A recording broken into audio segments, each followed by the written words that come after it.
In order to create good UVW coordinates, I believe cutting up the high poly model into polygroups in order to leverage Houdini's procedural systems is a game changer. Keep watching.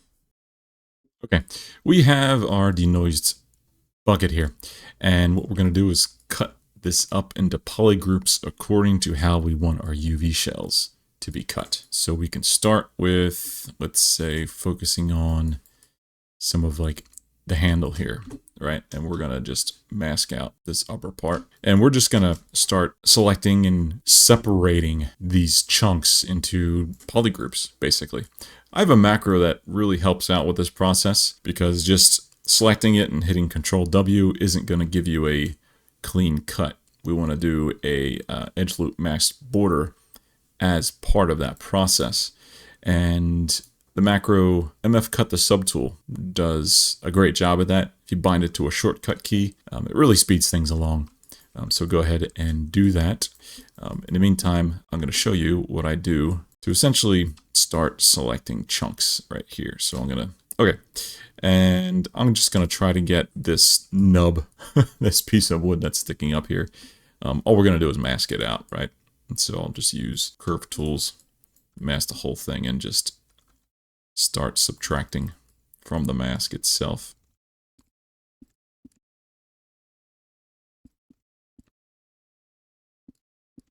I'll try to keep this piece connected to it just temporarily, just for cleanliness' sake.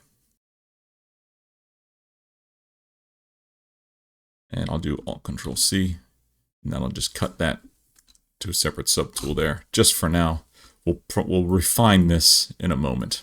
We'll probably separate, the front and the back and the little cylinder there. Let's just go ahead and do it to the other part here.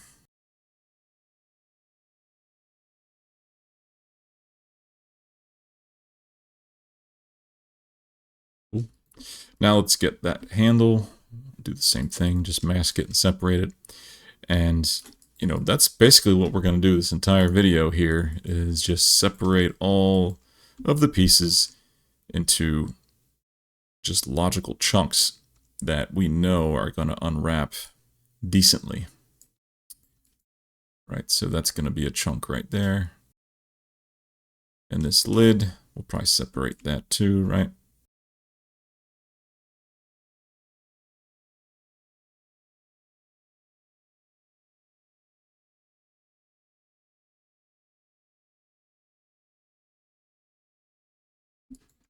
Okay, I'll Control-C. Okay, we have a little floaty bit right there. And so let's say you missed a piece like that. Best thing to do is we can just auto group and just make sure that piece is visible. And we can do split hidden, which, separates that piece from, the bucket. And then we'll just do Control down and move that, reorder that piece. So it's with the bucket cap, and just do a merge down and do Control W to put it all within the same polygroup. Happens a lot when you're doing this kind of work. Sometimes you miss those pieces. Okay, the bottom cap, let's do this. Okay, and this is largely a circle, so let's just do a mask circle. Okay, now we just got to refine this mask a little bit and just clean it up.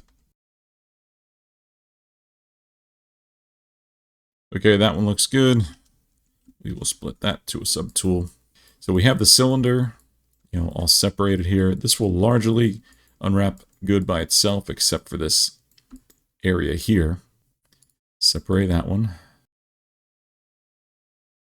Now we have a cylinder.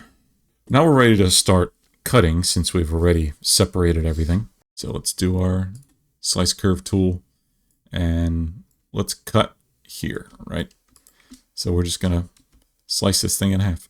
So now it's like two polygroups, but it's got this nice vertical clean cut, so that when this mesh goes into Houdini and gets poly reduced, these groups will be maintained, but most importantly, that straight edge will be maintained as well.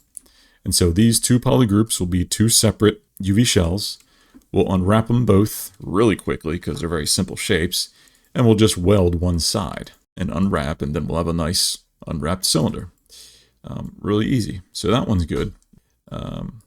This is just a simple circle that just gets unwrapped on its own. These right here, these are two separate elements. We'll auto group those. So they're two separate polygroups. Next. And here we have our handle. We have to separate the interior side of the handle and probably one side.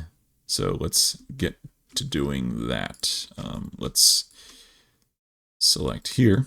One thing I really like doing, just so we're not slaving away trying to select all these interior faces of this handle, if we hold Control for masking and make sure we're on dots, so that we're organically painting.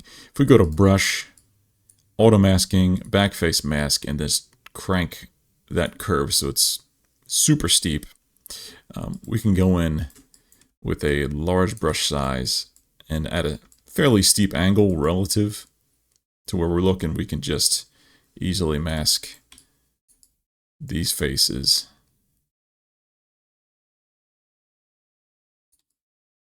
So that we're not selecting the lateral side. You know, that's pretty cool. That's a big time saver. I do it all the time. And then we can clean up the mask by just doing an expansion. Grow, sharpen, etc. Grow, sharpen, sharpen, grow, sharpen, sharpen. Okay. I'm fine with that. That's good enough to be its own subtool. Control-Alt-C. So now the exterior is dealt with, the interior is dealt with. What we need to do is just get a, let's say I want to separate the cylinder part from the rest of it. So I'm just going to go like this. That'll be a subtool. And that will be a subtool. We'll probably merge those in with the rest of the cylinder from those nubby sides that we saw from earlier. We need to separate one side of this from the other. We could probably do it with our masking here, maybe. Yep. Backface masking is still enabled. Just making sure everything looks good. Okay, we'll grow, sharpen. And so we'll also separate this front face here so the lateral sides all have its own UV shell. Make sure we don't have any of that empty space there. This can be one UV shell if I just cut along a corner. We're going to slice, curve, there, right? So that's going to cut there, and it's probably cut elsewhere too. Yeah, maybe elsewhere. I don't know. Yeah, it's cut there. We'll just weld everything in Rizom so that that edge here is the UV shell border. That's fine. We could be messy like that. Okay, so you get the idea of what we're doing here. Select portions of the mesh that you want to turn into a UV shell later in Rizom, split it to a subtool, make cuts, make selections, separate them subtools, and just make sure everything is nice and split up. When you're done, export this to disk because we're going to bring this into Houdini to process really quickly.